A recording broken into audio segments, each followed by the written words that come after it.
What's up, my people? It's Cat Sports again.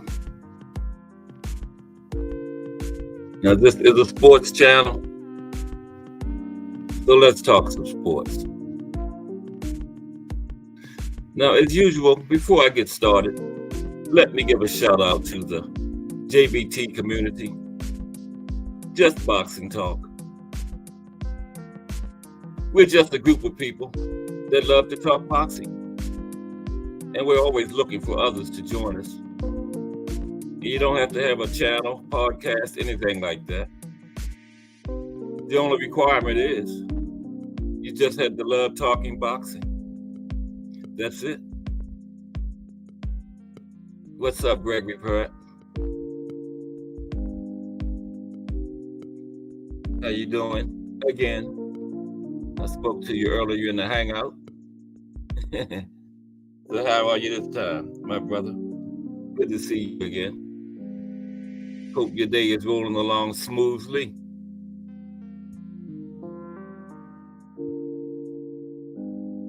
I'm still trying to get over there to your shop one of these days soon, me and my grandson.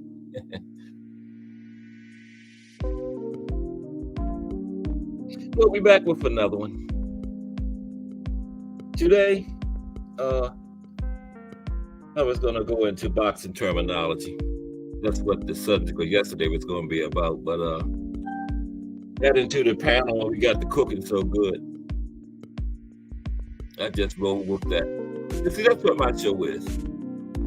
I don't have any kind of prearranged subject matter because you don't ever see a thumbnail or anything when you see my upcoming shows. In here, we just go wherever the conversation takes us. What's up, Remo? How you doing? Like I told GP, I spoke to you earlier this morning, and hello again. Hope your day is rolling along smoothly since the last time we talked. This morning in the hangout. My day has been okay. Off work now. That's why I fluctuate between 1 and 2 because I'm supposed to get off work at 12, but in my position sometimes, stuff happens over there and I can't get out of there at 12 sometimes. So those are the days that start at 2. Because I tell them I might not have been able to leave at 12, but 1 o'clock I'm gone. I got other stuff to do. I'll handle it. But today's subject is going to be on boxing terminology.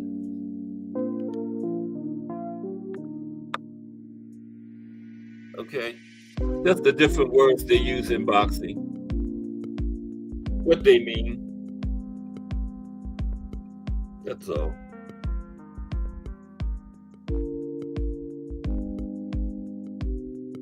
Because the sport of boxing has its own unique language.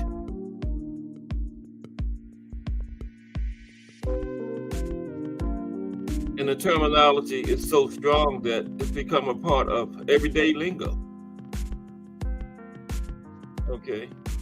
So let's go over what some of these boxing terms are and what they mean.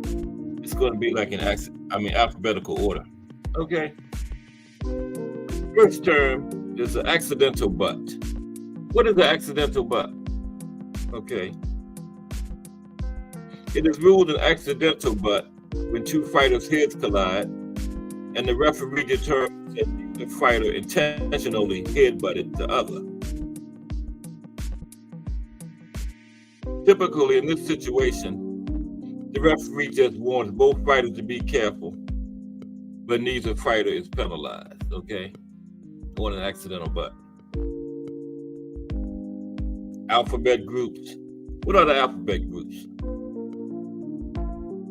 This is a term used to describe the numerous sanctioning bodies, such as IBF, WBA, WBC, WBO. We have some smaller sanctioning bodies, but those are the big 4. What's up, Thomas T. Hill? What's happening?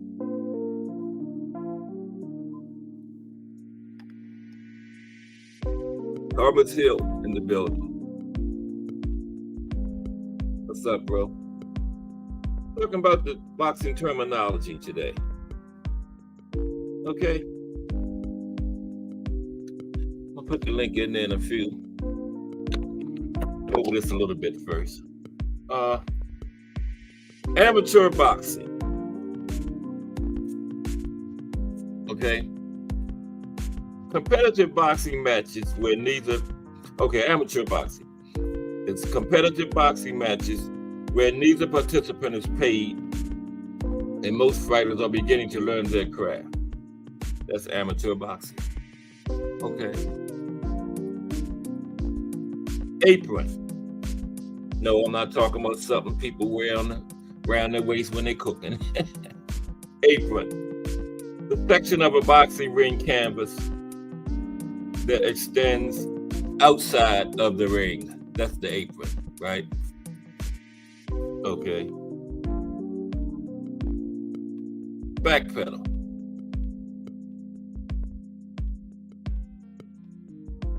What does it mean to backpedal? To retreat or move backwards away from an opponent while still facing him, all in an attempt to avoid an attack. Okay, that's backpedaling. I bet Shakur knows what that is. No, I'm sorry. Blow. Shakur definitely knows what backpedal means. Don't he, Remo? Okay. Be first. When your coach tells you to be first, he or she is wanting you to throw your punches before your opponent. In other terms, he or she wants you to be aggressive. Be first. The bell. A type of gong used to signal the start and end of each round. Right? Remo says Shakur has mastered ballroom dancing. Oh, man. Or ballroom backpedaling. Below the belt is a punch that strays low, below the waistband of a boxer's trunks. Now, that's not true all the time because I see some of those boxers' trunks all up in the chest. Like Usyk, remember? That wasn't below the belt. But the referee said it was. You know. Because if his tool's all the way up there, he's deformed. Where, was it Du Bois? Who was he fighting that time? Where he got that, it was through the low blow, but it really wasn't. D for the win in the building. What's happening? D for the win. Good to see you, bro. Everybody drifted in here. I'm going over some boxing terminology today.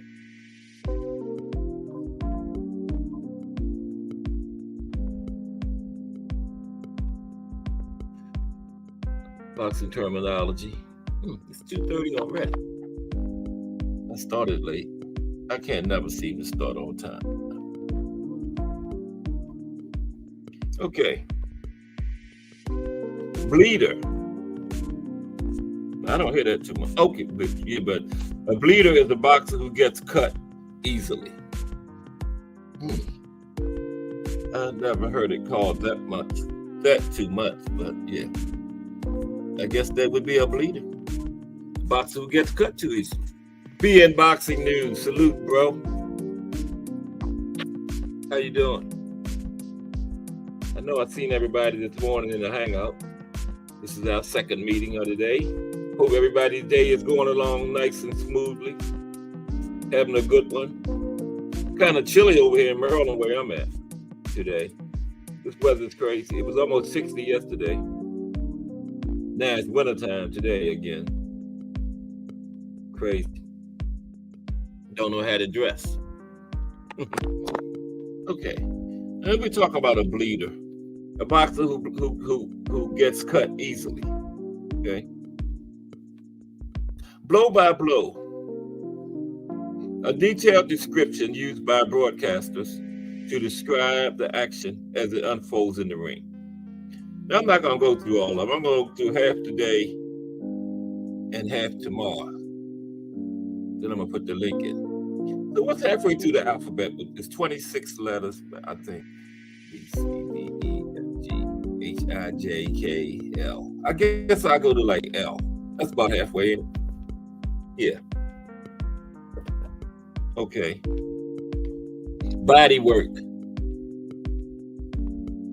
Body work is an offensive method of attack that is targeted towards an opponent's midsection with the intent of wearing him down or knocking the wind out of him or her or stopping him.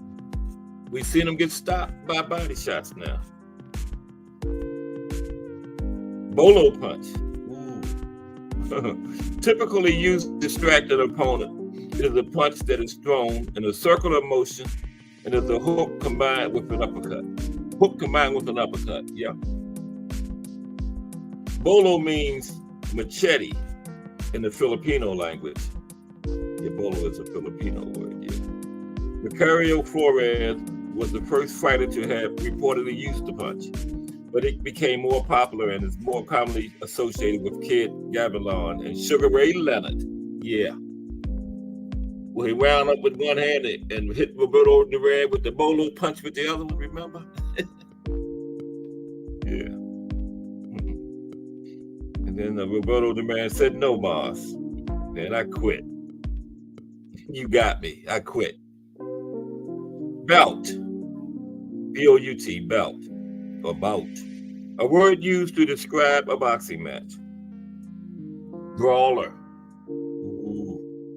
This is the type of fighter who likes to exchange punches and relies on being aggressive and fighting on the inside.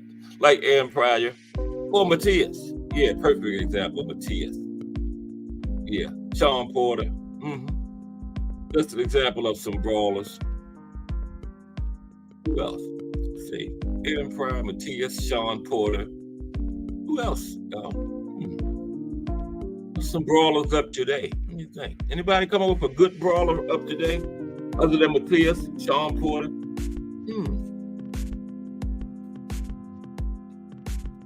Got a brain lock. I can't come up with any. Okay, break. This is a command used by a boxing referee to stop the action and separate the fighters. Break. Canvas. Although these days the ring flooring can also be vinyl, boxing rings were traditionally made from canvas and were called that. This is now a general term used to reference the floor of the boxing ring, okay? But it's not always canvas anymore. Now they use vinyl too. Rolly. Thank you, Remo. Rolly. Rolly. Yep. What y'all think about Rolly and Ryan Garcia? Card. This is the lineup of bouts or fights that are scheduled at any given boxing event. Catch weight. I hate those. I don't like catch weights. Catch weight is a term used to describe a bout where neither fighter adheres to a traditional weight division, but instead have agreed to a predetermined weight at which they will compete. Catch weight. Yeah, I don't like them. And rehydration clauses, you know. Caught cold. This is a term used to describe a boxer who gets hurt in the opening rounds or stopped early in the fight because he or she was not mentally or physically prepared or warmed up. Wow. Don't hear that term too much. I don't. Caught cold. Challenger. A boxer who is to face a champion or the favorite fighter. Champion is a fighter who holds the title. All right. Check hook. Counterpunch. A counterpunch designed to catch an aggressive fighter as he is moving forward on the attack. This punch is thrown like a traditional hook, but involves simultaneously stepping back and timing the opponent as he comes forward. That's what's going to end up getting Matias. Yeah. Check hook. We was just talking about a brawler. Check hook is a perfect punch to work against a brawler. Think about it. Step back. It's thrown like a normal hook, like a traditional hook, but it involves simultaneously stepping back and timing the opponent as he comes forward. Yeah. Chief second. This is the coach or trainer who is in charge of the corner. Yep. Chief second. Clinch. I went over that the other day, remember? A term used to describe when two fighters grab onto or hold each other to prevent an exchange or to slow the action. One fighter may also use this tactic when he is hurt to prevent absorbing additional punishment. Yeah, I went over clinches the other day.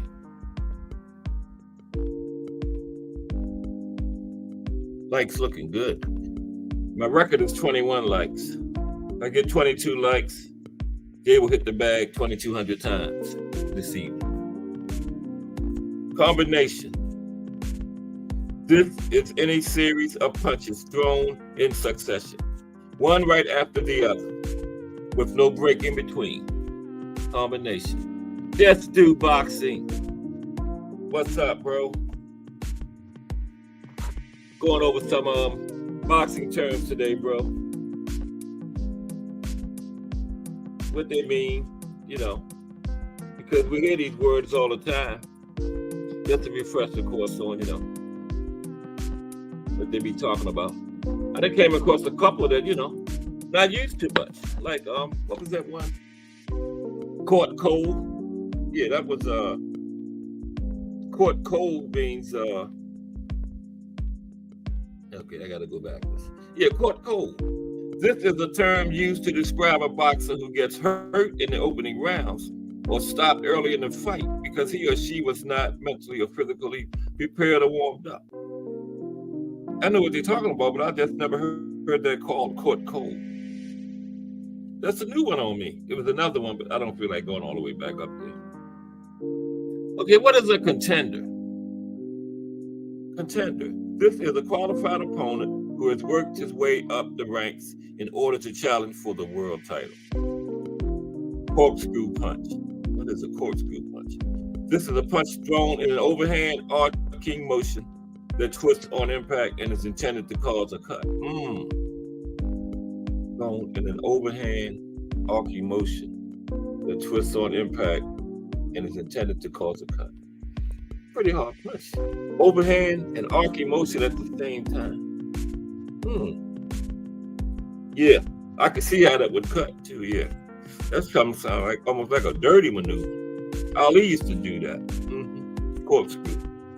Yeah. Corner man.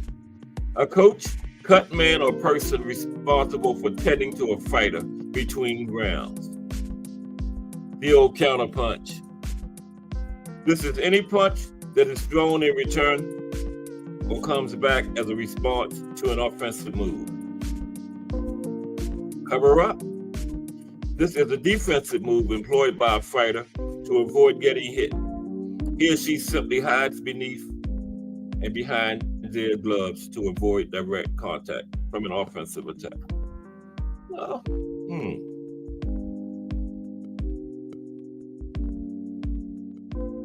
Yeah, that's true. Like in the phone booth. Yeah. I guess that's what the phone booth defense would be covered by. Cover up would be under cover up. Cross. A power punch thrown with the rear hand and travels across the fighter's body. Yeah, rear. Can't you do a cross with the front hand? Anybody? Can you do a cross with the front hand? It has to be thrown by the rear hand and travels across. Can't you throw a cross across the body with the front hand? I wish Aunt McQueen was in here. He would have the whole explanation for that. I gotta ask him that. Make a mental note of that. Cruiserweight.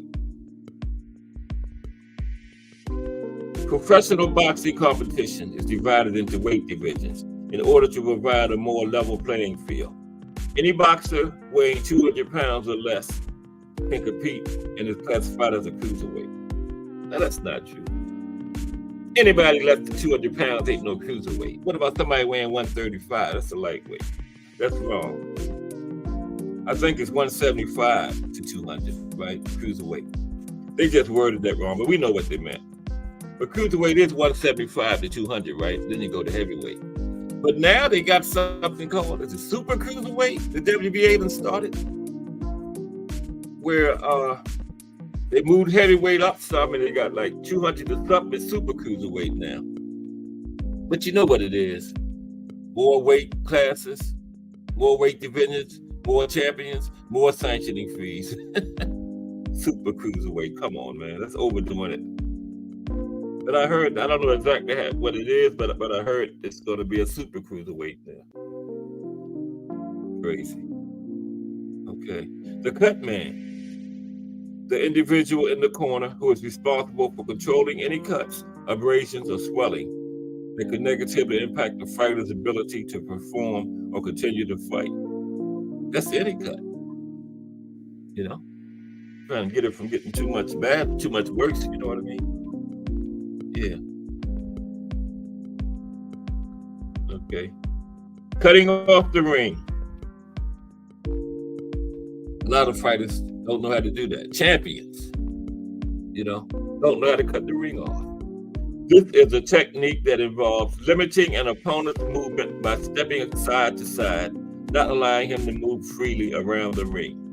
Stepping side to side, not following him around the ring, right? Stepping side to side. Decision. This is the verdict rendered by the ringside judges to determine the winner of the bout. This typically occurs at the conclusion of the contest.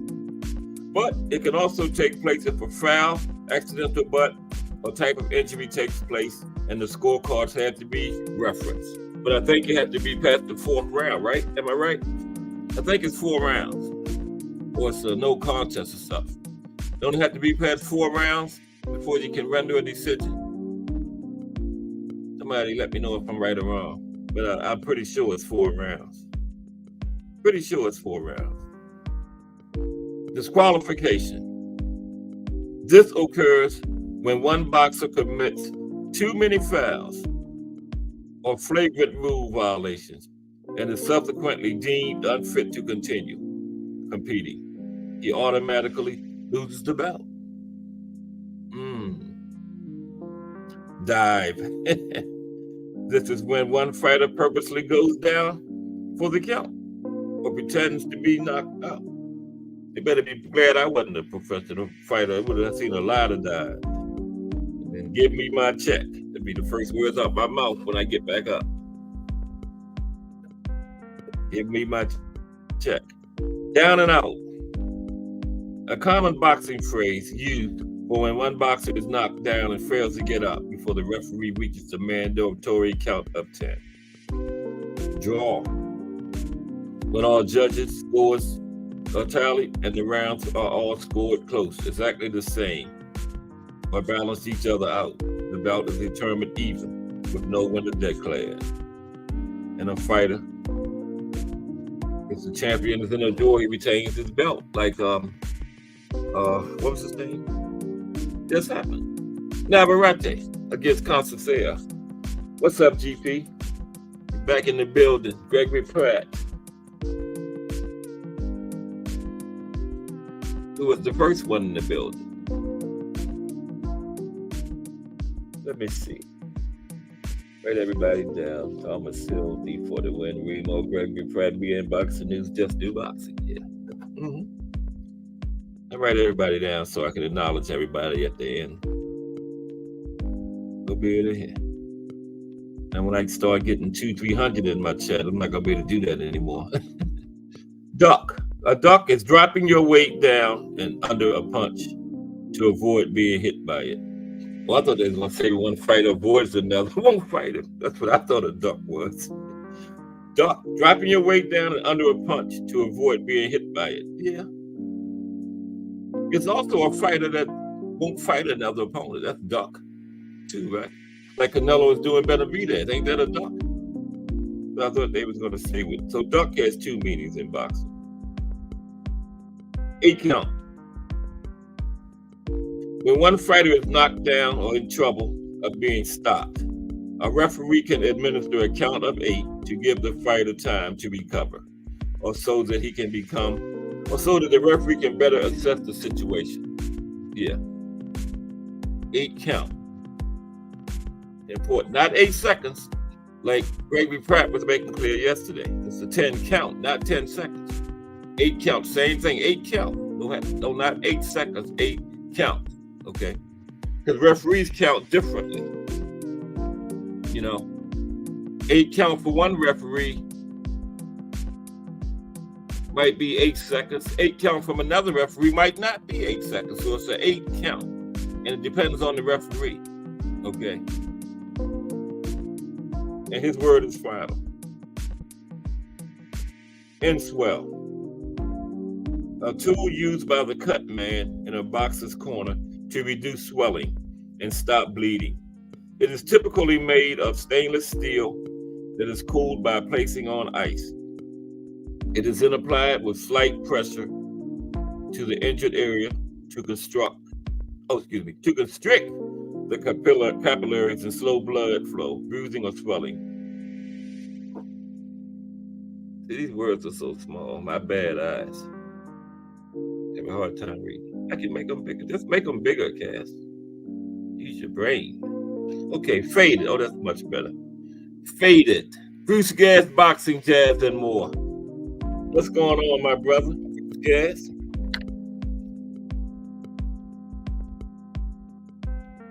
Good to see you. Y'all check out that community post this morning from Bruce Gas. Telling y'all, doing yourself a disservice. But how you doing today, Bruce Gas? Good to see you. Always a pleasure, bro. Bruce Gas, boxing, jazz, and more. Going over some boxing terminology, Bruce. Faded. Faded usually refers to a fighter who runs out of gas in the later. Oh man, what happened? They just put an advertisement just right over top of my stuff. Faded usually refers to a fighter who runs out of gas in the later rounds, or who, overall, in terms of his boxing career, is no longer performing at his best. Okay, so faded can be a fighter who runs out of gas in the later rounds, or a fighter whose skills has diminished, no longer at his best. Okay. Faint. Faking or feinting a punch is used to make an opponent unnecessarily react or to gauge his response so that it throws him off his game or makes him commit to a false move. Yeah. Like gauge his response so that it throws him off his game or makes him commit to a false move. Then the next time you don't faint. Fisticuffs. A term used in the early 1600s, combining the word fist and cuff, or blow. It was commonly used in reference to two men engaging in hand-to-hand combat. Still use that, fisticuff. Okay. A flash knockdown. This typically describes a quick knockdown or brief trip to the canvas where the fighter that goes down was only temporarily caught off guard or rocked, but suffered no significant damage. Flash knockdown. Foul. To break one of boxing's rules, which can ultimately lead to point deduction if they are repeated. A fringe contender. Okay. This usually refers to a lesser known or low ranking fighter who is about to break into the higher rankings, but doesn't typically pose much of a threat. Fringe contender. Now, fringe contender can turn into a real contender, Gate. Gate is the amount of money generated on site from the sale of tickets, not pay-per-view or selling stuff at the fight. The gate is what the amount of money generated on site from the sale of tickets. That's the gate. Okay. Gatekeeper. Just to have a picture of Keith Thurman there. But he's not even that.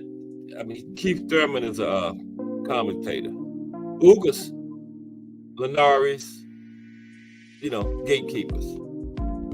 Term used to describe a fighter who is not a threat to be champion, but opponents can establish themselves as a legitimate contender by beating him.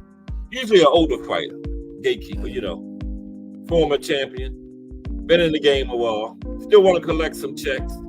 Good test for a young fighter and a good name on a young fighter's resume. Yeah. Gatekeeper. Get off. Get off. This refers to a fighter's ability to let his hands go or to go uninhibited to mount an offensive attack. Yeah, get off. Get off, right? Uh-oh. Blast jaw. A negative term used to describe a fighter who can't take a punch, who gets knocked out easily, or has a questionable chin. They said about the hitman, Tommy Hearns. Yeah. Yeah. Go the distance. To fight to the final bell or the duration of an entire fight. Go to the body. An offensive strategy focused on attacking the midsection or abdominal region as opposed to concentrating on the head as a fighter's target. Right? Okay, I'm getting ready to drop the link in there. Let me get through these G's. Go to the body. Go to the cards. An occurrence where neither fighter is knocked out or stopped. The decision as to who won the fight is made by assigned judges who have scored each round as the bout has progressed.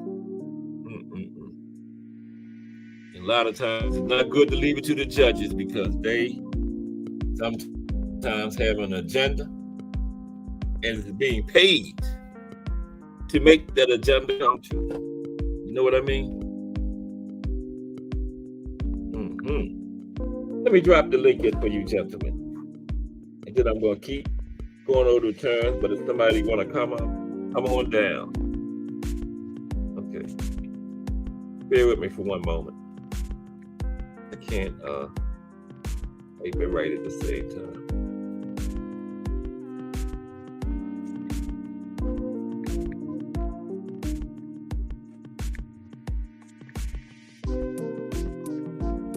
Did everybody's the teams win yesterday?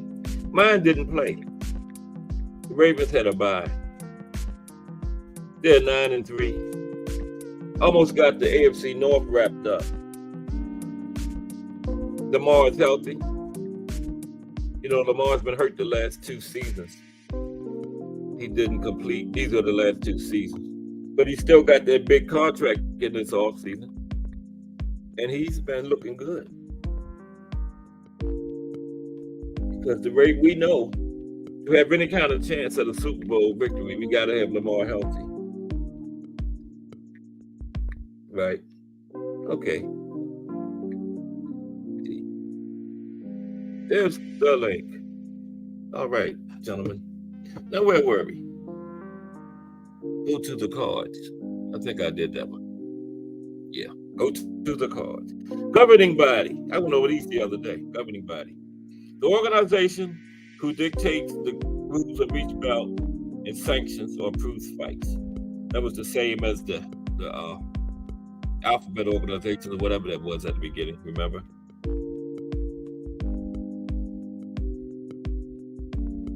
Groin protector, a type of protective gear that is typically made of fabric and foam and fits around a fighter's waist to protect his hips, upper abdomen, and groin area to guard against punches that accidentally land below the belt. And all of them don't accidentally land there. Some of them are purposely sent there.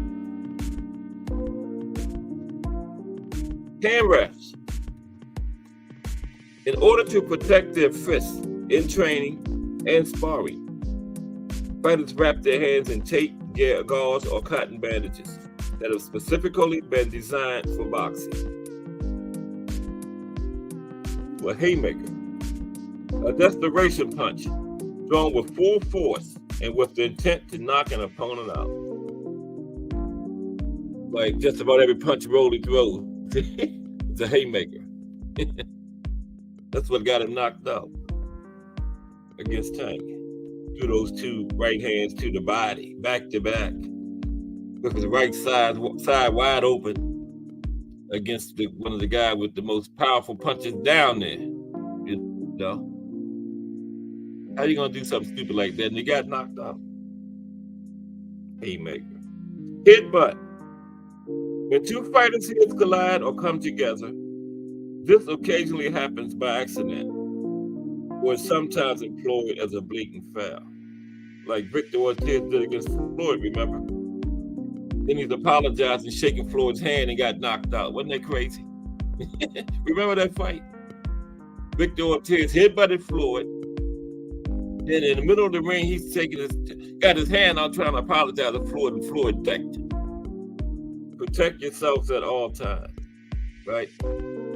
Head hunting, a term used to describe a boxer who focuses most of his attention on striking his opponents in the face and head, thereby ignoring body punching. Head hunting. Okay. Heavyweight. Professional boxing competition is divided into weight divisions in order to provide a more level playing field. Any boxer weighing over 200 pounds is classified as heavyweight. But now the WBA is starting some kind of super cruiserweight, so heavyweight is going to be moved up further than 200. 200 and up is going to be super cruiserweight. I don't know the details on that, but I read something briefly. Did anybody else hear about that? The WBA's new weight division, super cruiserweight? But you know what Decker just said, what it's about. More weight classes, more sanctioning fees, more belts, more money. You know, that's what it's all about. Like last week, I went over all the champions. The 17 weight classes in men and women's boxing. The men have 81 champions. The women have 68. Isn't that ridiculous? 17 weight divisions, but 81 and 68 champions. Wow. But that's 81 and 68 people that's paying sanctioning fees. You know what it's about? Money. Man, it just went back. I don't understand these likes. I had 16, now I got 14. How do you go backwards? I thought I saw 16. Now I got 14. I don't believe anybody takes the like back. That's YouTube doing that. Why would somebody take a like back? They was liking it, but then I said something they didn't like, so they took the like back. No. I don't know. It's just crazy. What's up, Just Do Boxing? Remember, Just Do Boxing comes on at 4 p.m. Don't miss it. I'm not. Never do. Okay, hook. This punch is thrown with the lead or front hand. You can throw a hook with the backhand too. And is delivered in a semicircular pattern. The hook is executed by leading with your front hand, bringing your elbow up and rotating the front side of your body in a similar motion as slamming a door. It is meant to reach beyond your opponent's guard and make contact with the side of his head or chest. Why do they say throw with the front hand? You can throw a hook with the front hand or the rear hand. I've seen it, yeah. Because they got numbers. There's 4 punches: hook, uppercut, cross, and oh my goodness, what's the other? Hook, uppercut. Oh well, but there's 6 different numbers to the punching because there's 2. Oh, jab. How could I forget jab? Jab, hook, uppercut, and cross. And there's 6 numbers because you got the hook with the right hand, hook with the rear hand. So that's how that works. I went over that last week. Infighting. Infighting. This is also called inside fighting, or exchanging punches at close range.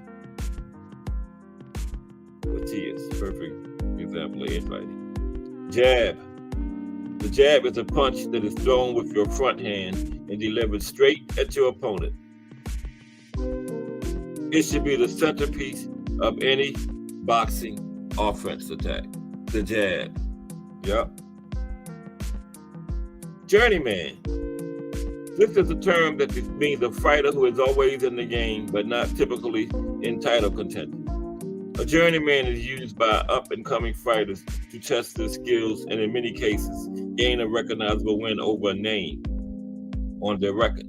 Journeymen are constantly on their own journey, never arriving, and part of a future champion's journey to notoriety. So I would say a journeyman and gatekeeper is basically the same thing, right?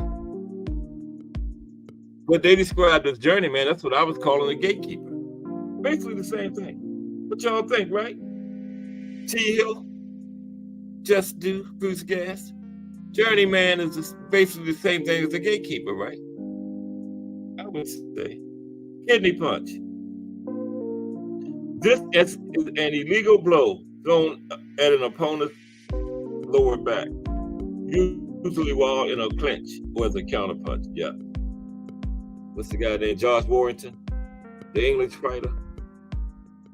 I think he's the one. He's famous for the old kidney punch. No, you say no, Remo?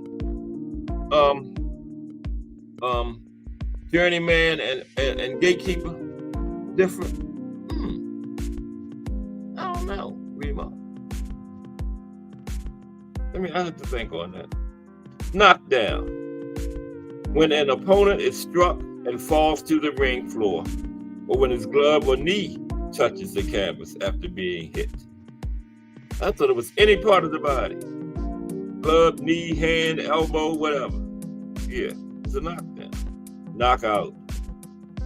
If a fighter is rendered unconscious, cannot stand after being knocked down, or is unable to continue for any reason under their physical control by the count of 10, he or she would be considered a knockout and loses the contest. Mike Masick, what's up, bro? How you doing today? Good to see you again.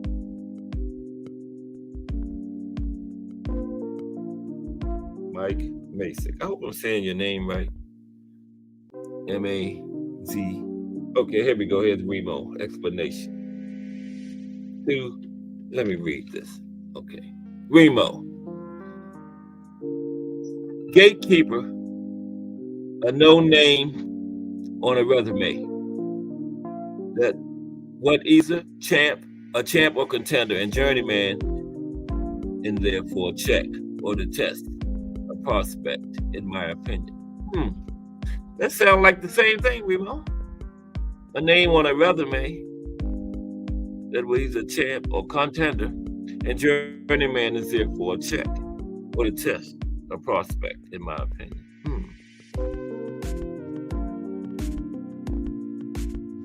That's basically the same, Remo. Everybody hit that like. 7 more likes. We got a new record.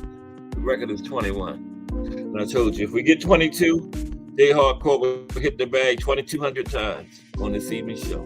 So let's get to 22. Okay. Lead right.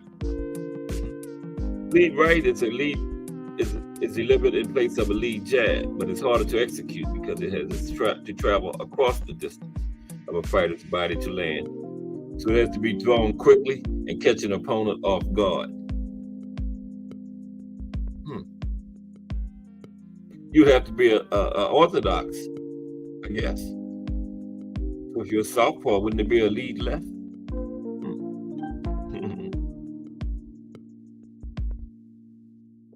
No, I'm not going to read all these different. It's just I'm at L. It's just going over all the different weight classes. You know, lineal champion. Okay, lineal champion. This is interesting. This is when a fighter wins the title from the fighter who won the title, and it has been passed down through a direct line of champions. It is, in essence, the man who beat the man, okay? The man who beat the man. Low blow. This is any punch that is thrown or strays below the waistband of a boxer's trunks. It can also be an imaginary line at the base of the midsection, where the referee deemed illegal. Okay, we're going to continue that tomorrow. Now, what I want to do is I want to take a look at what's going on around boxing. My friend Jay Hardcore hit the headlines this morning. I'm just going to go a little deeper into the news. Okay? Go a little deeper into the news of the day. 7 more likes, gentlemen, so we can break this record. There's Remo. I'm glad you came up, Remo. There we go. Okay, Remo. What's going on, brother? Yeah. How you doing? You want to go into that gatekeeper and journeyman a little bit? I would say like a gatekeeper would be like at some point like how Sean Porter was kind of like could have been before he stepped out. Like he was a name, he was a champion, 2-time champion. That's gatekeeper, right? Yeah, I think that's gatekeeper status. Okay. Versus a guy like Gabe Rosario. What's his name? Rosario. Gabe Rosario. Is it Gabe? I think it's Gabe, ain't it? Yeah, Gabe Rosario. He'll be more seen as like journeyman. Okay. Was he ever a champion? I don't think he was ever a champion. I can't remember him. I can't remember him ever being one. But he was a tough fighter. Got his ass whooped a lot, but you know he was a tough out for people. So for those prospects that you know are at the point where, all right, let's see what this guy really is before we put him on the big stage. Let's give him a little rough touch. Yeah. I think that would be the difference between gatekeeper, because gatekeeper status kind of puts you in a different realm. Like Mario Barrios took out a gatekeeper in Ugas. Right. Okay. And now that name on his resume alone looks great. Yeah. Yeah, Ugas would be a perfect gatekeeper. Yeah. Now he damaged, but you know what I'm saying? But probably. Right. What about Keith Thurman? If he fought again, what would you call it? Would he fall in either of those categories to you? Gatekeeper or journeyman? Keith Thurman? No, Keith Thurman would be a gatekeeper, but he refused to take that moniker. I wouldn't say he's a gatekeeper. Right. He only lost once. That's true. But that's his inactivity and all of that stuff, it also kind of like, it's like the boxing world wants him to be that, especially to somebody like Boots, but he's not taking that moniker. He's not willing to accept that role. But if he goes in there, he looks aged, or he looks like somebody who, you know, shouldn't be in there with a younger guy. He would kind of, by default, I believe, fit into that category. Yeah. You know? Yeah, I see. Now, yeah, I see. Now I was looking at this. This thing says Ryan Garcia prefers Rolly, not Shakur or Devin Haney. Go great winner. I don't blame him. Rolly's just sitting there waiting for somebody to take his title. I think he was more. He was trying to say that he wants to get more fights in with Derrick James before he actually went for the Crim. And I think Rolly's a name that can sell a few tickets, so it might be entertaining, to build up for that. He'll get paid, but it's not really dangerous because Rolly is susceptible to that left hand banger, and that's what Ryan doesn't really have. Yeah. So that'll get him out of trouble with that. It's just that I think he needs more time, in his opinion, to really cook with Derrick James, and a lot of the stuff that we've seen that are like, I wouldn't even say bad habits, just non-traditional boxing style that he does on defense. He can't do that. Yeah, he can't do that with a Subriel or a Gary. Oh no. Who's really, he might end up in the hospital giving his back. Oh, he turned his back on Subriel. Subriel gonna break his ribs. He turned his back like that on him. His ribs, he might actually circle around and bang him in the face. He gonna break something. Yeah. It's But kind see, of what crazy. that tells me that Ryan is still, he hasn't changed that much. He's still not listening, because that's something, you know, Derek James didn't teach him that. So Nah, that's more of a fight or flight type of reaction, in my opinion. yeah, That's something like I don't really see dudes run like that from body shots or just like a plain attack. I've never seen that. Yeah, he was straight turning his back on the man. But he did it against Tank too. That's kind of crazy. Yes, he did. He did the same thing. So he's not. I don't know if he's learning from his mistakes in that sense, but No. you know, he's gonna eventually pay big when he's fighting bigger guys, and you know what I mean, these guys are just as athletic as 135 guys, but just pack a bigger punch. So that's right. You know, I don't know how that works out in his favor. I don't either. I don't see him doing too much at 140, to be honest. I mean, like everybody say, the kid got talent and everything, but you know, skill pay the bills, man, and there's levels. And them guys at 140, I don't think it's too much Ryan. It's too much, not too much Derek James can teach him to, you know. There's levels. He got guts though.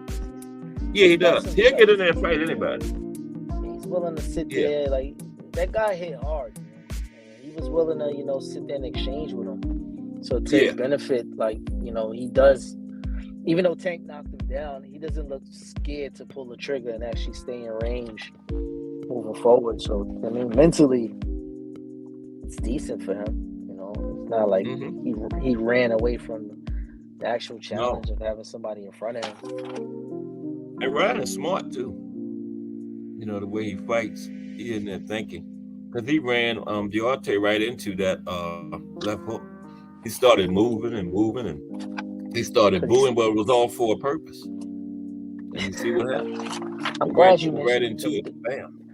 The booing aspect. Do you think, based on Shakur's last performance, that the crowd is kind of tough on actual boxing, like pure boxing?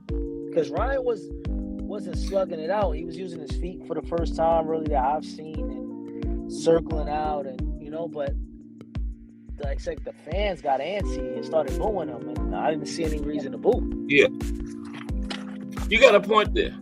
I think if we hadn't just had that performance with Shakur like that, but like you say, they antsy, and any kind of movement like that now, it's going to draw boos. That's partly because of Shakur's performance. I think, I think you're right on that. Is that healthy though? It's kind of, that's kind of. No, it's not. You know, that's because some people actually really love, like, you know, the art of pure boxing. Yeah. I'm not like I enjoy some of it, but I want to see some action. But it's like it's not Rock'em Sock'em Robots, you know. It's boxing. Yes.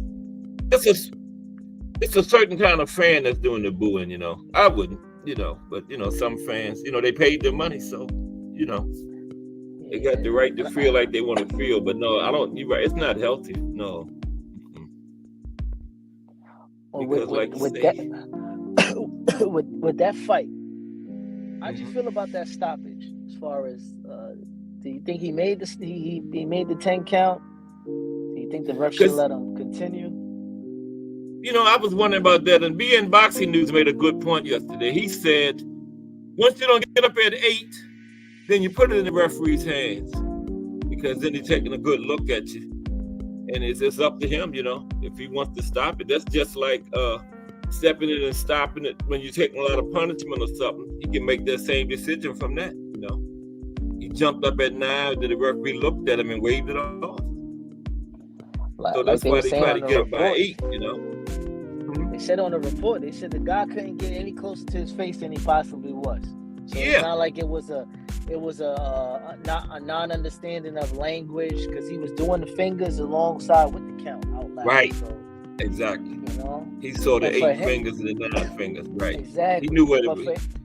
Thank you. I agree. But for him to turn around and previously before the fight said Ryan is a coward because he quit. He never walked that back because he found himself in the same position. Yeah. And then with the ability to get and then and basically he found himself in the same position as Ryan, looking up at the ref, not getting up before the 10 count. Yeah, and you just got to get up before 8, man, because that's what a lot of referees look at. You're not up by 8, you know, then they're gonna take a longer look at you. Now, if he jumped up by 8, I don't think he would have stopped. You know, that's what I'm trying to say. But that extra second did him in.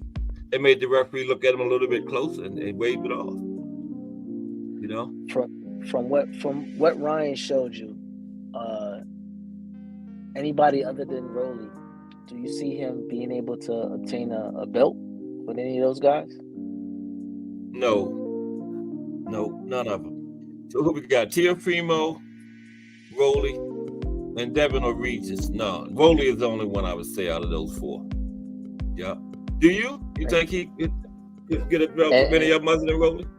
Who's the other guy? Sabril is 140. Oh, Sabril, yeah, I forgot him. Yeah. No, I'm not. Nah, I really don't, because I seen him talking about it, but I think that it might be just too late for that marriage between him and Derek James. Yeah. If they'd have did it at 35, maybe 4 years ago, 5 years ago, maybe. But yeah, it would have been better. Yeah. To work him through that division with all of those, like, those guys are crafty and they hit hard. He can't afford to make those mistakes that he made. Not against in that division. 35, he might get away with it. Certain guys.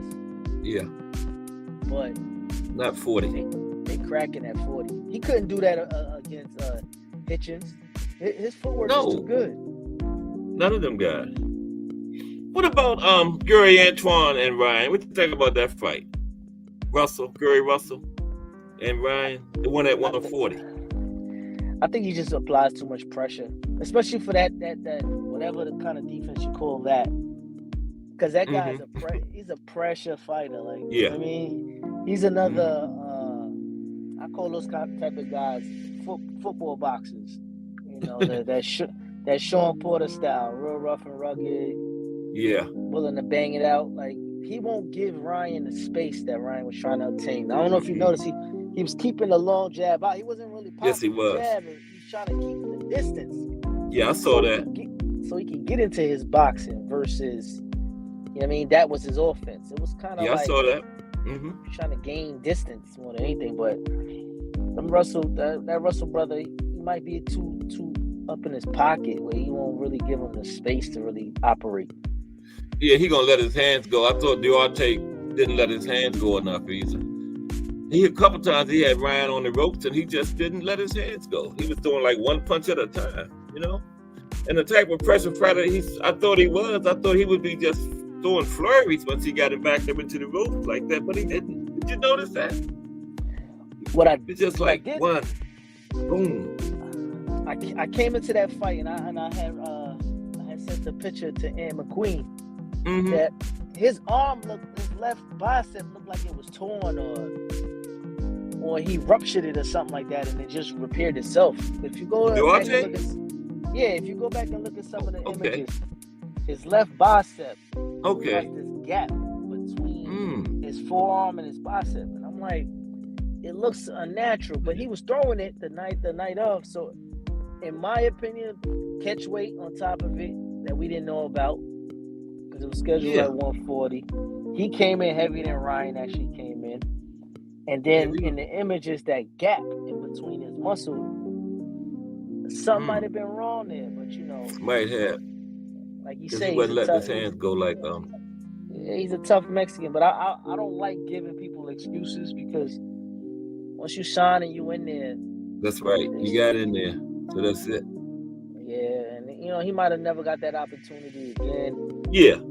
Oscar probably gave him a little bit extra to even get in there with him. So, you know, I couldn't call it, but gave a shot. Now, what you think about the Ryan and the relationship with Golden Boy? Because the Oscar talking like he's gonna be there for a while with him. What's up? You know, I thought that relationship was over. I don't know how much time Ryan got left on his contract or whatever. I think he got like another year or something like that. But Okay. I think Oscar trying to really he's trying to clean up the mess that was created on his watch. Yeah. Between him not being there, and then that last tank fight. The other trainer not being there, and then Bernard. But Bernard should be embarrassed. Yeah, I know, man. He should be embarrassed because at the end of the day, OG's supposed to handle young dudes a certain way. Yeah.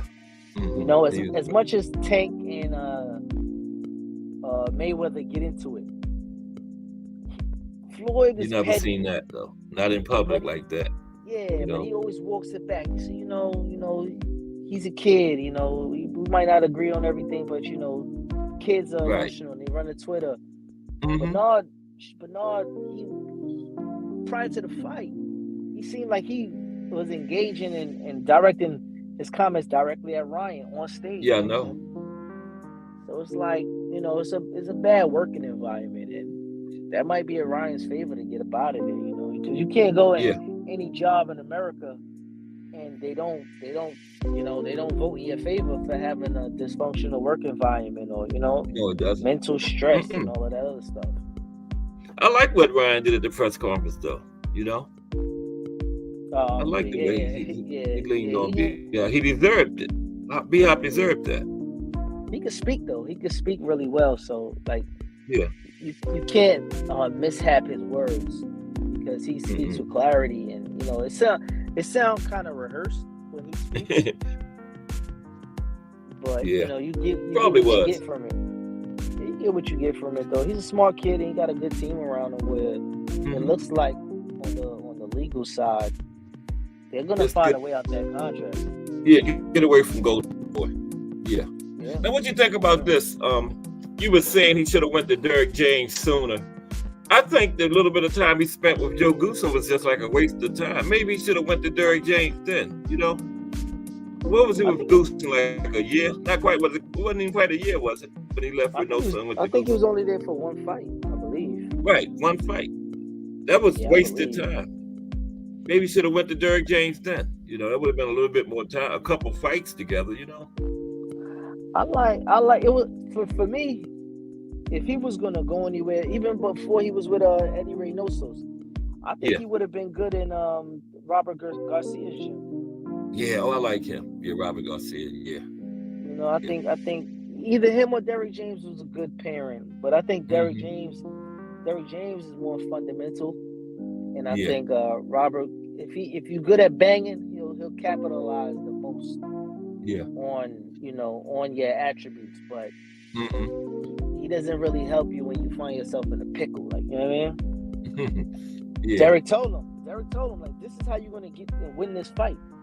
And then for whatever reason, he said, all right, I guess I'll start listening. And he won the damn fight. Yeah. So, I think Derrick is about the best as far as making the adjustments in fight, adjustments and advice and stuff. Yeah, he is really good at that. I like when they show him over there talking. Yeah. Derrick is real good at that.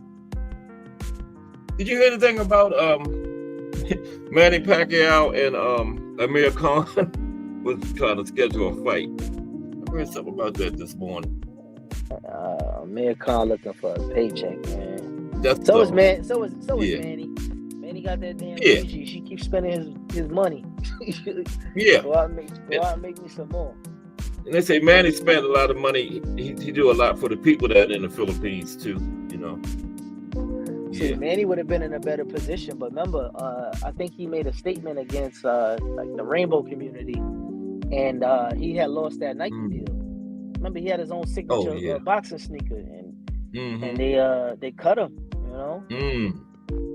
That matters. That sponsorship with a Nike matter because many boxers don't get sponsorships. No, you don't hear about Nike in boxing too much. You sure don't. I think Shakur just got one because he's from with Newark. Nike. No, with Reebok. Shaq is from Reebok. Shaq Okay. is from Newark. So I think he looked out for him, But Yeah. other than that, like And Floyd it says, never really had a major go deal. ahead, Remo. But What I'm was you saying, saying? no, I was saying that Floyd, as great as he was, he never had a major sneaker deal, No, he signature didn't. sneaker. He sure didn't. Never did. Sure didn't. I didn't see Floyd with too many endorsements.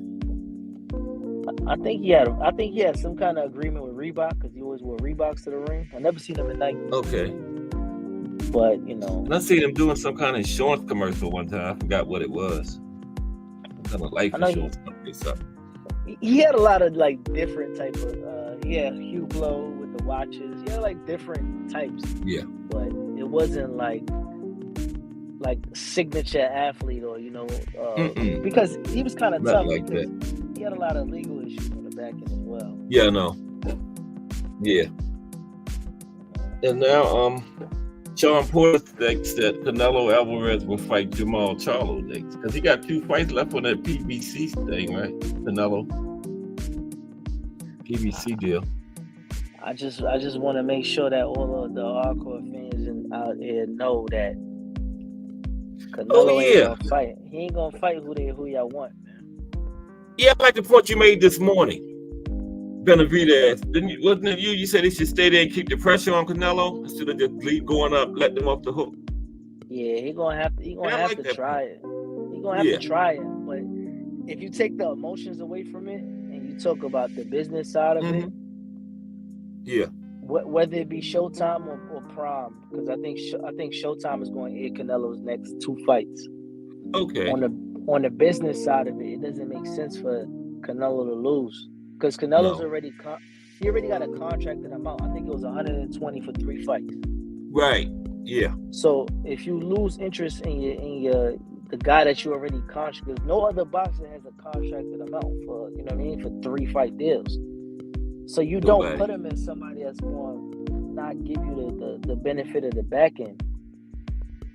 Because he basically already got the upfront number already. So Canelo's just working on his back end. And for him to go against David is a risk. Yeah. Is a risk with him still in a contract for a 3rd deal, unless he makes unless he does a fight. Yeah, you're right. A rematch clause, but if you rematch it, it might be more intrigue the first go around. Yeah. If Canelo Go ahead, Remo. It just don't make sense. No. It don't make sense for Canelo because you want to get the biggest opportunity. So if you face David without a rematch, if say he beats David, who do you fight that's bigger than David on your 3rd? That's why if you fight David, make it the 3rd one, if he was going to fight him. And that's what I'm saying. Like you could walk away. You could walk away, or you could force the hand on a rematch. Yeah. Whether it be for his favor or David's favor. But now you could renegotiate a new deal or a new fight by fight basis based on that I'm out. That's my 3rd fight is complete. Now we could talk different numbers. Yep. Negotiate an entire new deal. That's what Sean Porter was saying. He thinks Jamal Charlo is going to be the next one. And that's a good storyline. You just beat the little brother. Now here comes Big Brother to avenge it, I don't like it. You don't like that, Jamal? Nah. Being that he was out the ring so long. Why not? He been out there. He about the ring for 2 years now. He got the mental issues, and then he really didn't. He's not at 68. He's not That's even true. at the weight yet. That's true. He never fought there.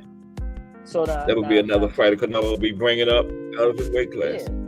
Yeah. Does Canelo get the credit for that? So who would you like to see Canelo fight other than David? If it wasn't David Benavidez, you have a name? Bivol at 68. Okay. Bivol was talking about doing that too. Exactly. He'll see. Canelo would say no because he wants to challenge or he wants to be in the record for that 75 belt, but it don't work. It don't work in his favor.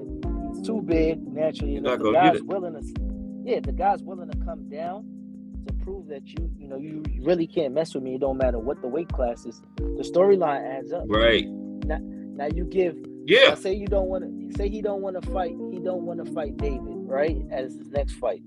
You give Charlo to Plant. Let him see what Charlo and Plant look like at 68. Because theoretically, good point. Plant kind of gave Canelo and David their best fight. They both won. Yeah. But he actually put up the best fight out of all of the. Yes, he did. Both of them.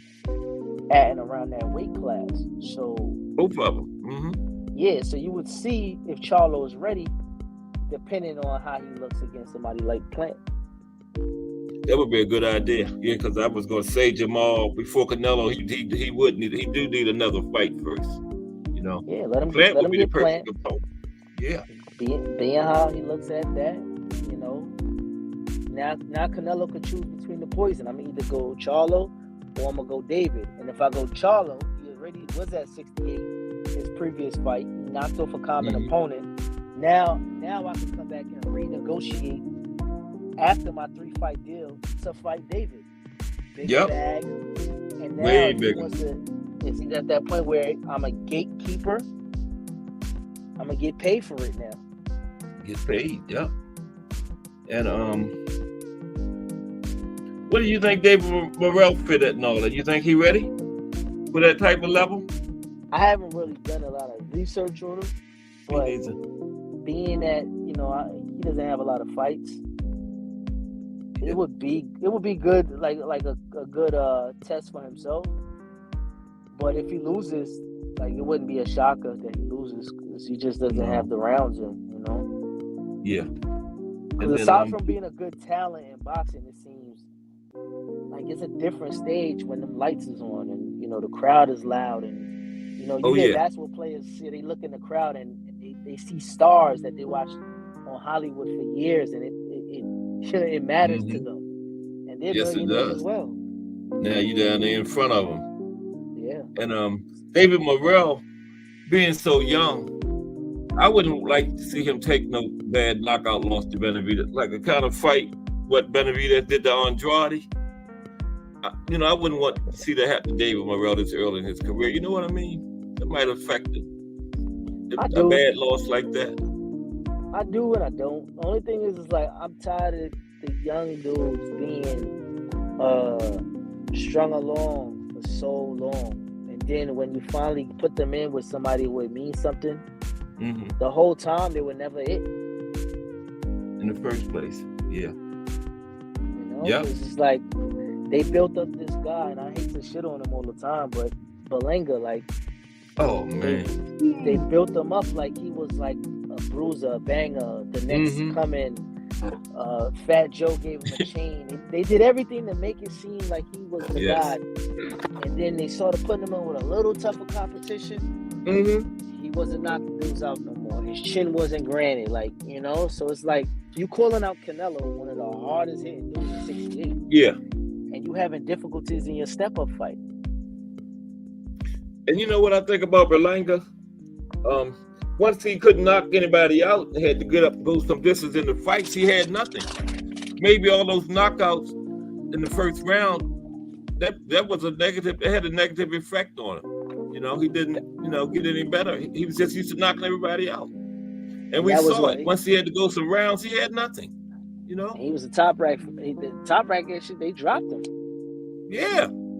Yep. Man. So to be young like that and to be dropped in your I wouldn't say prime, but like for what your name was buzzing, that's kind of like somebody else seen something that they didn't like at a higher power, that they were even willing to drop you, that we haven't seen yet. Exactly. Yeah, I wouldn't want to hold these kids for too long because these kids, they really get in front of you and they show you what they really are. But sometimes you get so vested. You get so vested in them, and then they let you down. What's up, Mike Rhyme? Mike Rhyme says, plus Charlo ain't going to gas out. Yeah, I agree. I would like to see Charlo get in Charlo shape, though. Before he used to like an action shooter, you know. I'm like you. I don't want to see him fight Canelo next. Get another fight in. And I never thought about it, but you made a good point. Plant would be good. A good test for him next. Caleb Plant. That would be excellent. And that storyline is built. You slapped the hell out of him in public. Yeah. Oh, yeah. They could build that.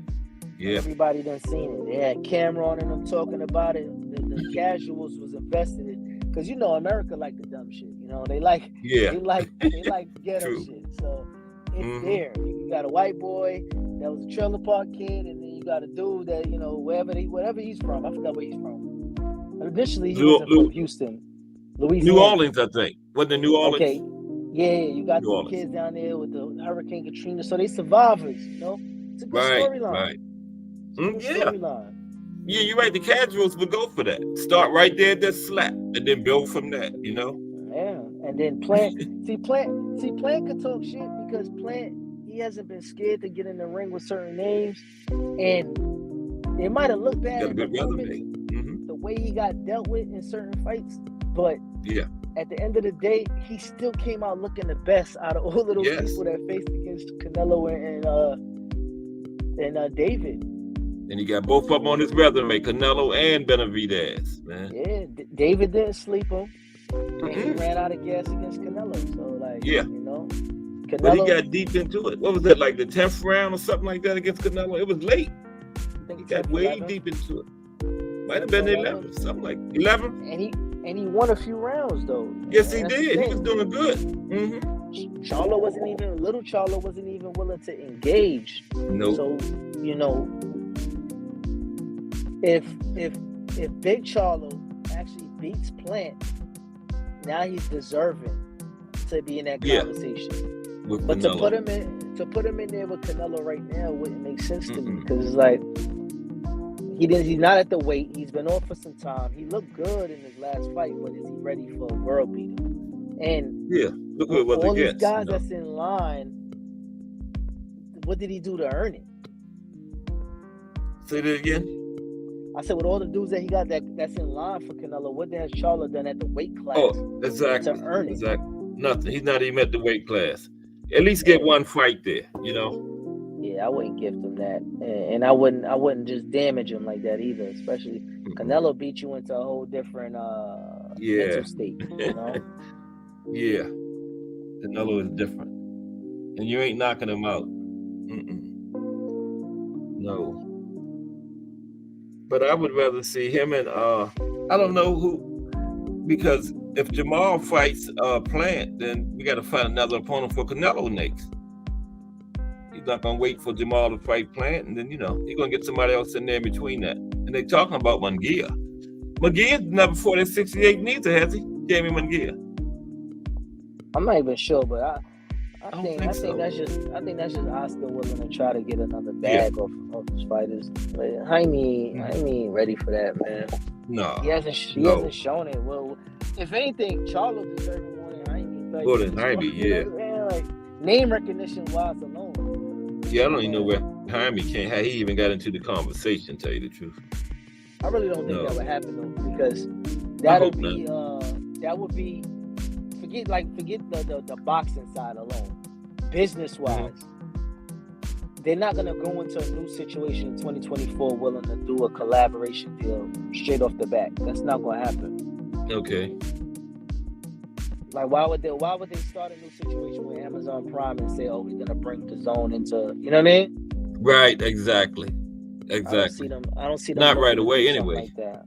Yeah, especially if he's already locked in to fight with the PBC already. I wouldn't see that working out in their favor, you know. I can't think of nobody though, because it's not going to be David, not the second fight, and then Jamal. He don't deserve that shot yet. To be honest with you, if they do single demise in what, May? May, yeah, that's in May. If they get Charlo to turn around early and get a February fight with Plant before the storyline really dies down, because the slap is still fresh. Yeah, you got to get it while it's going. Like somebody said this morning, you got to fry the egg while the pan is hot. I think it was Thomas Morris. Yeah. But think about that though. You get him to fight in like February, right? And then you could roll on that around Cinco de Mayo, if he doesn't take any damage really. Yeah. Plant. And then now, and now Charlo wins. Now you can get the Charlo versus Canelo for May, because that's what, February, March, April, May. That's another 3 months, right? And you know what else? Remo? If Plant wins, I wouldn't mind seeing Canelo Plant too. If Plant would beat Charlo, he could do that too, because he could say, you know, I try to make my way back up the rankings, and I put up the best fight. Now I know what is needed to, you know, to finish the job, because he was up at some point against Canelo. I gave him out of gas. I gave him maybe 4 the first 6. Yeah, he was up early. He just ran out of gas on him. You know, started getting that Canelo broke him down and caught him.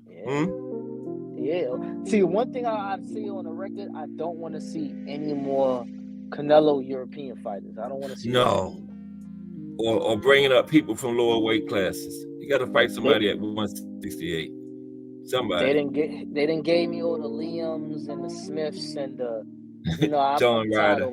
I'm tired of all of that. I don't need to see it. The Zone gave us all of that. We don't need no more of that. That's how he got that undisputed. I'm still mad at Benavidez about that, because if he hadn't lost his belt, Canelo wouldn't got that undisputed, because he wasn't going to fight David Benavidez for it. Remember, David had the WBC super belt, and I think what they stripped him for, was it the drug test? I think the drugs was first, and then weight. Then the weight, one or the two. Yeah, if he had not lost that belt, Canelo wouldn't have fought him for it. No way. Man, my man was young, living his dream, man. Yeah. Just wanted to go skiing a little bit. Not too crazy. But he got his head in the game now. I like the way Benavidez has matured, man, you know. Yeah, he showed a lot of poise in that last fight. He didn't get emotional at any point. Patient, man. Just like with Plant. Patient, took his time, and did what he had, got the job done. Yeah. I do hear. Because Boo Boo was looking good early. Boo Boo left that ring looking like Earl. Yeah. I don't know why he just wanted to stand there and engage with Benavidez when he started getting caught. And Benavidez started unloading on him. Boo Boo just stand there and tried to slug it out. That was a mistake. I think I heard a couple people say it, like he chose to fight the wrong fight. And yeah, exactly. He started hearing the hype to his own hype that he starts fast, like, you know what I mean? And then he actually tried to start fast. Yeah. And he found himself too close to David. And as the rounds went on, the legs died out a little bit. And, you know, his range.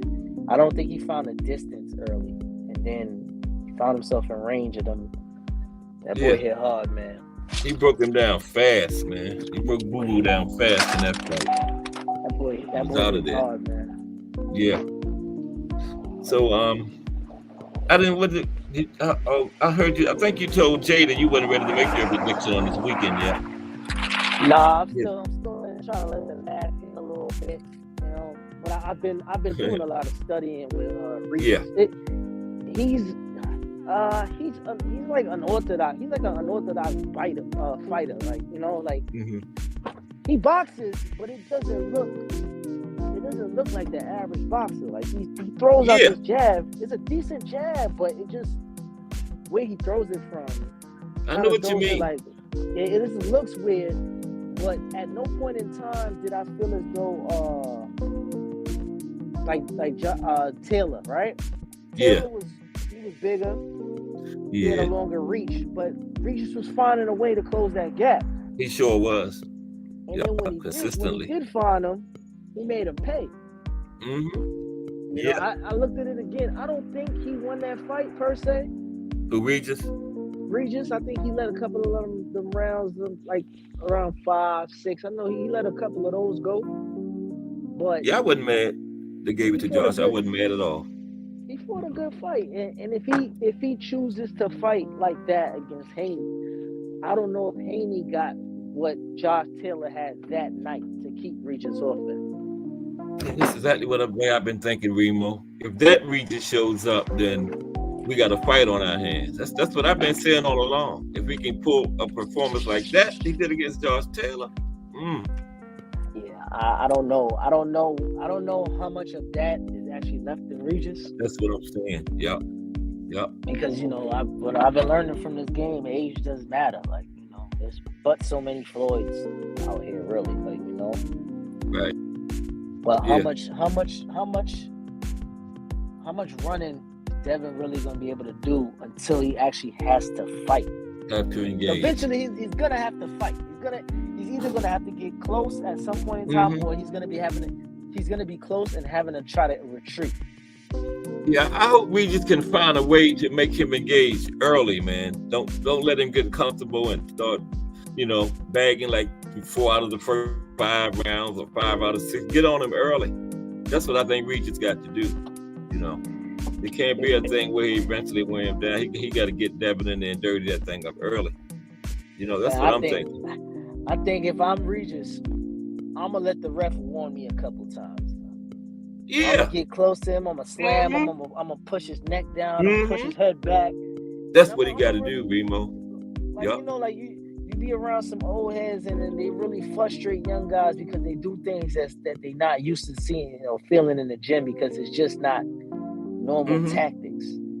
Make them feel real uncomfortable to make them feel uncomfortable to be comfortable. That's that right. Makes sense. I know what you mean. That's exactly what he got to do. Like you say, get a couple warnings.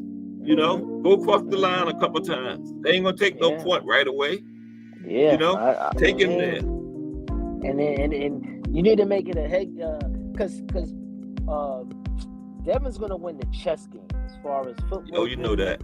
He's gonna win that game. But the thing is, when you make people think about you emotionally, you get them pissed.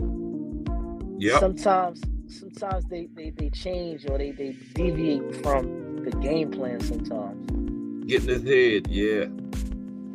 And I think that's what he needs to try to really, try to get him to do. Change the game plan a little bit. Yeah. Or to divert from it enough where now you're able to win a few, or touch him up and make him think about you. Right. Keep him in close and just bang him up, beat him up. Because Devin going to be trying to jab and dance around the outside and all that. And all that noise he made about Shakur, he better not do too much running. Remember how he got in there talking about, I should have gave you 5% or something? Yeah. So he didn't put his foot in his mouth. But he'll still do it if you have to, The thing with the Haney-ites, right? Yeah. Supporters at Devin. I don't mind it, but I just don't appreciate that, when it comes to Devin, nothing else about the rules matter. When it comes to there's weight classes for reasons. I know all of that type of stuff. What kind of chin does this dude have? Like, we haven't seen any of that, but they're just willing to really, anoint him as, the greatness of this at the fourth, without really seeing what it really looks like at another weight division. Because between 40 and 47, yeah, Barrios looked way different early before he got adjusted. Ain't he? Yeah. And people forgetting. Remember that fight where Linares had Devin walking sideways back to the corner? Now that happened with less than 10 seconds. If Linares would have did that with 30 or 40 seconds, he would have stopped Devin, because Devin was done. And he was older. He gets hit like that with Regis. Regis isn't the most technical, but when he's a shark. When he smells blood, I see him, he attacks. Yep. He'll punch you behind the ear, he'll punch you in your forehead, wherever he can hit you, he's going to attack. And we have never seen nobody treat Devin like with just blatant disrespect. No, sure haven't. That's what Regis got to do, though. You got to rough him up early, make him think, get in his head, like you said. Make the referee warn you a couple times early, so Devin will be thinking. Yep. I just need I just need a day or two to really figure out how Haney wins other than a traditional boxing match. That's the only way. That's my only result. I want to say that's the only way, but I want to say it knowing that I actually looked with an open eye, you know? Okay. Rather than just saying it, because... Yeah. You mean just boxing on the outside, jabbing and all that kind of stuff? Yeah. Because Loma closed the gap, but he had the engine to complete the task. But see, Loma don't punch. Regis punch much harder than Loma, though. Yes, yeah. I say that. But he ain't gonna be able to do that inside like that against Regis, like he did against Loma. No, that'd be a big mistake, I think. Devin did show attrition though to complete that 12th round and yes, he get did. That. He took that victory. He took it from me. Yeah, he did. I had it as a draw, and I watched it twice as a draw, but. You know, they say, you got to beat the champion. If Loma knowing he was a challenger and he didn't really put his foot on the gas, I can't fault the judges. I had Loma, but I wouldn't call it a robbery, I could see where they gave it to Devin, too, I ain't saying robbery. Yeah, if I was the judge, I would have picked Loma, but it wasn't no robbery, no. Because Devin fought well enough to win it, I thought. Yeah. But we're in fight week. Has started. This is the one we've been talking about for a long time, and it's here this Saturday. And it's I think it's what $50-something, right? That ain't bad. $54, something like that. I ain't even really check. I don't even know where I'm gonna watch it. Now, do you have to have the zone to buy that pay-per-view? You have to have subscribe to that. I believe so. Usually we be at somebody else's crib watching it. Yeah. But, because I don't even have the zone. I had it, but the zone is, I don't know what's wrong with them, man. They just got some shit with them. But if you have to subscribe, I'll get it for this 1 week. I say this though, the zone. Well, I don't know if it's the new way they doing things, but they've been promoting the hell out this fight, man. Oh yeah, they the only company that still promote. It looks good. Yeah, it looks good, man. They got there's a lot of content out, and seeing these guys all over the place. They did a really good job at this. I don't know if that's credited to Devin being there. Yeah. Because other than this fight, I haven't really seen too much. I know they got little backline story shows that they have, but as far as like consistently seeing Regis and Devin, like they're doing a really good job with this fight. Yeah, I like that little face-to-face they did. When they had them sitting there and the guy was sitting there. They used to do that back in the day a lot. I think, I don't know what network it was, but they used to do that a lot. I remember Jamel and Tony, what's the guy named Tony? Tony Harrison? Yeah, him and Jamel did that for both of their fights. They had that. And Tyson Fury and Wilder did it. I like when they do that, man. I think they should do that for all the big fights. A little face-to-face like that. Yeah, that'd be something. Like, I like it because it's personal. Like, real, like something about that intimacy. You really see who's a coward. Who's really that guy. Yep, you sitting there looking at each other. You ain't telling it to no reporter. You saying it straight to that other guy, straight to his face, and he got the chance to come right back in the moment. Yeah. Only thing that wouldn't work for is the bilingual fights. Like, you're sitting in front of each other, nobody understand what the other one is saying. That wouldn't make no damn sense. Yeah, you can't do that through no interpreter. It wouldn't work that way. Nah. It's got to come straight from the fighter. Yeah, you could have no interpreter sitting there. No, that wouldn't work. I'm definitely locked in, man. I'm ready to see the outcome of this one, man. Yeah, me too. Yep. Yeah, Remo. It's almost time for Just Do. I appreciate you, though. Appreciate you, man. Good cook. All right, man. Be safe out here. Okay, Remo. Take care now. Yes, sir. All right, everybody. That was Remo. One of the hardcores up here cooking with me. And now it's almost 5 minutes before Just Do Boxing. But I appreciate everybody that came in the building today. Let me run it down. We had Mike Rhyme. We had Mike Masick. We had Bruce Gass. Just Do Boxing was in the building. BN Boxing News. D for the Win. Thomas Hill and GP. Gregory Pratt. And my panelist today was Remo. I appreciate you, Remo.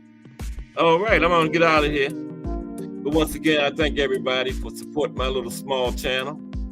But as I always say, you gotta be small before you can be big, right? Have sports, y'all. Take care. I'm out.